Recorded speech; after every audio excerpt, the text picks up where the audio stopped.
Welcome to my channel. And guys, thanks for your love, thanks for your motivation. When you comment people, it gives us motivation. So today the topic is a fishing area that you visited once. किसी fishing area के बारे में बताना है जहाँ पर आप एक बार गए थे.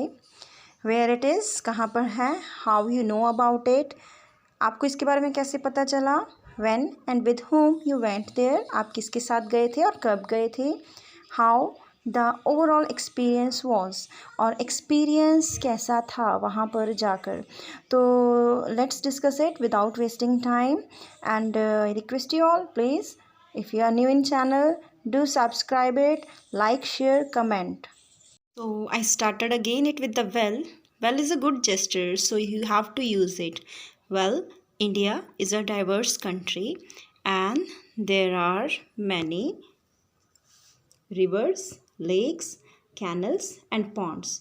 सो इंडिया जो है वो भिन्नताओं से भरा हुआ देश है और यहाँ पर बहुत सारी रिवर्स हैं, लेक्स हैं, कैनल्स एंड पॉन्ड्स हैं.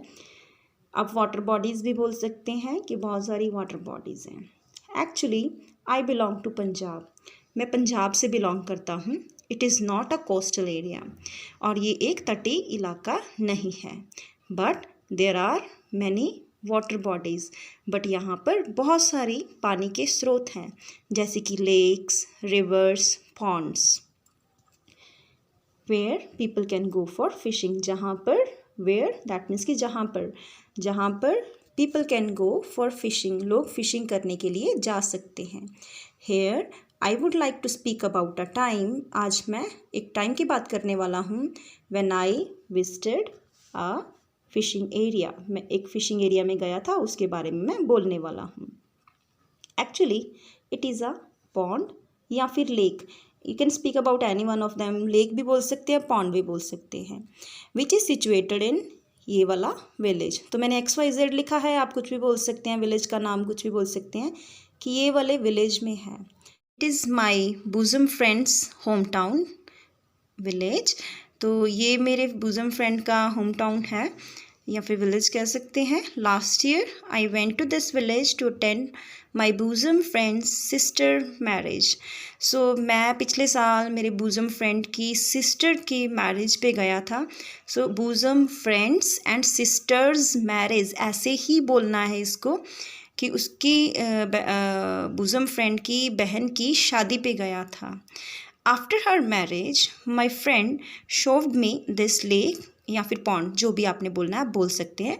तो आफ्टर उसकी शादी के बाद उसने मेरे को ये पॉन्ड दिखाया. Frankly speaking I went to lake in morning time. मैं सच बताऊं तो मैं मॉर्निंग टाइम में गया था लेक पे. And I got astonished to see the natural beauty. और मैं हैरान रह गया देख के नेचुरल ब्यूटी को. Moreover, I saw number of people doing fishing there. मैंने वहाँ पर देखा कि बहुत सारे लोग जो थे वो फिशिंग कर रहे थे. My friend told me many of them are fishing for business. सो मेरे फ्रेंड ने मुझे बताया कि इनमें से ज़्यादातर जो लोग हैं वो बिजनेस के लिए फ़िशिंग कर रहे हैं. And few of them are fishing for entertainment या फिर लेजर या फिर enjoyment. You can speak any one of them. तो कुछ उनमें से थे जो लेजर के लिए, दैट मीन्स कि अपने इन्जॉयमेंट के लिए फ़िशिंग कर रहे थे. Honestly speaking I personally observe that fishing needs very much patience. मैं सच बताऊँ तो फिशिंग करना बहुत ही पेशेंस का काम है. इसमें बहुत पेशेंस लगती है. I also did fishing there. मैंने वहाँ पर फिशिंग करी. My friend explain me the ABC of fishing skill. और मेरे फ्रेंड ने मुझे ABC सिखाई. दैट मीन्स कि कैसे फ़िशिंग करते हैं मेरे फ्रेंड ने मुझे सिखाया. To be honest I was on 7th heaven. मैं बहुत खुश था.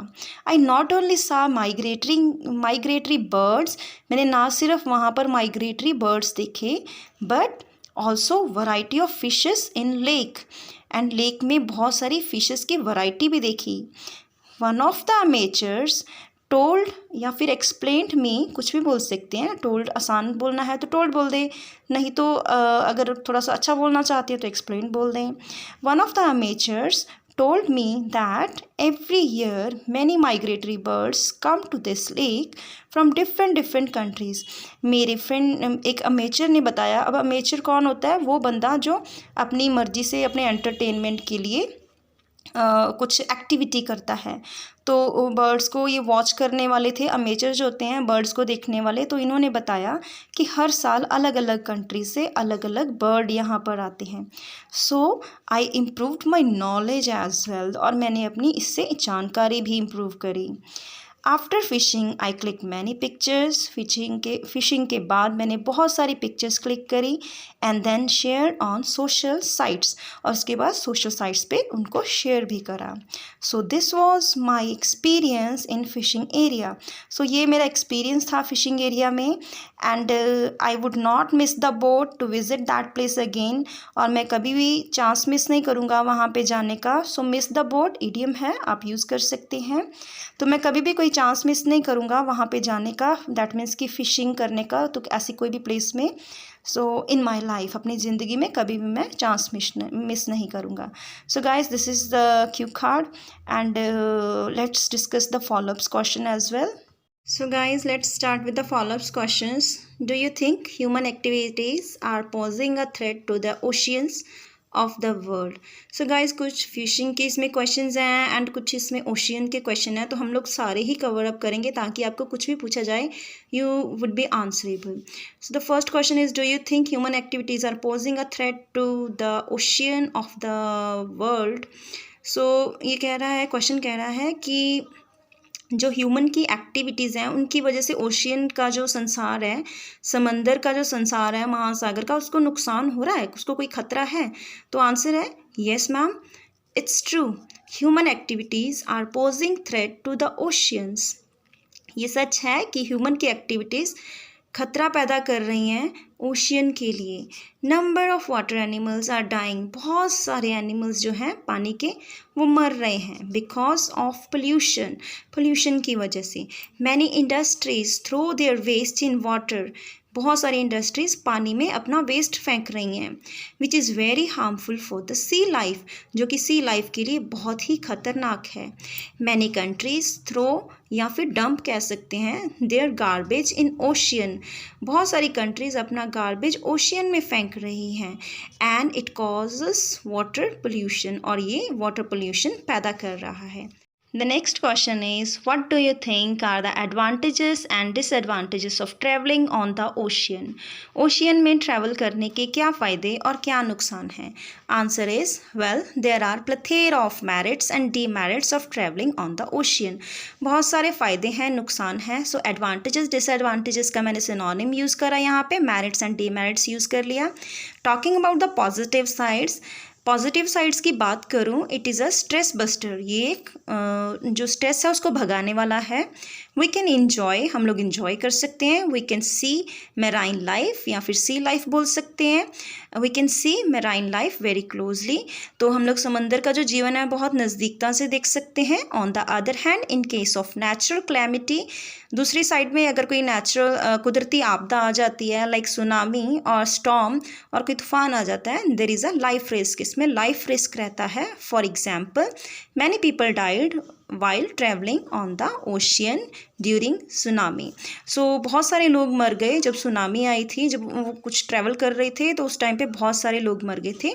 सो इट्स डेंजरस ऑल्सो, सो इसलिए ये डेंजरस भी है। Next question is, do you think it is important for children to learn how to swim? बच्चों के लिए क्या ज़रूरी है ये सीखना कि स्विमिंग कैसे करें? So the answer is yes, definitely.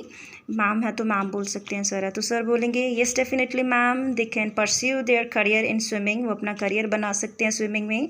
Apart from this, in case of emergency, they can help others, दूसरों की मदद कर सकते हैं एमरजेंसी में। And save their on and others life, अपनी और दूसरों की ज़िंदगी बचा सकते हैं। The next question says, why people like keeping fish? लोगों को फ़िश रखना क्यों पसंद है? It's very common these days to keep fish, आजकल बहुत कॉमन है फ़िश को रखना। Maybe people like it, क्योंकि हो सकता है लोग इसको पसंद करते हैं, और they want their house looks attractive, या फिर वो चाहते हैं कि उनका घर सुंदर दिखे। सो दे यहाँ पर ऐड कर सकते हैं एक्वेरियम के बारे में भी आप कुछ बोल सकते हैं।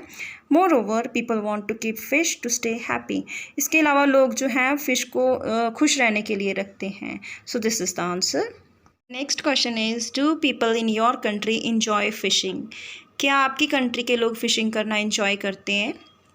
The answer is well I think yes they enjoy fishing. मुझे लगता है हाँ करते हैं। Because I went to fishing area, जब मैं वहाँ पर गया था फिशिंग एरिया में, I saw many people there enjoying fishing.